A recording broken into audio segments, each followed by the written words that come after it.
جی بالکل، خبر شامل کرتے ہیں تاندلیاں والا سے۔ یہ ہم آپ کو کسی دریا یا جھیل کا منظر نہیں دکھا رہے، بلکہ یہ قصبہ کنجوانی کی وہ مین روڈ ہے جو تاندلیاں والا اور سمندری سے قصبہ کنجوانی کو ملاتی ہے۔ یہ قصبہ کنجوانی سیاسی گڑھ ہونے کے باوجود بھی بنیادی سہولیات سے محروم ہے۔ یہاں کے عوامی نمائندے ہر بار تو منتخب ہوتے ہیں، لیکن وہ عوام کو بنیادی سہولیات مہیا نہیں کرتے، جس کی وجہ سے اہل علاقہ بہت زیادہ پریشان ہے۔ لوگوں کا کہنا ہے کہ یہ عوامی نمائندے یہاں سے سیاست کرتے ہیں اور جیتتے ہیں، لیکن عوام کو بھول جاتے ہیں، جس کی وجہ سے عوام 5 سال بھیڑ بکریوں کی طرح ذلیل و خوار ہوتی ہے۔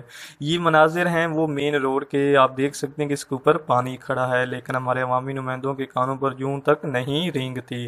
وہ 5 سال کے بعد نظر آتے ہیں اور عوام کے دکھ سکھ کی باتیں کرتے ہیں، لیکن 5 سال تک عوام کا کوئی پرسان حال نہیں ہوتا۔ اس پر اہل علاقہ کا کہنا ہے کہ ہماری عوامی نمائندوں سے اپیل ہے کہ وہ اس عوام پہ رحم کریں اور یہاں پہ بنیادی جو کام ہیں وہ مکمل کروائیں اور ترقیاتی کاموں کو جلد سے جلد مکمل کیا جائے۔ محمد وقار حسین، ٹی وی، تاندلیاں والا۔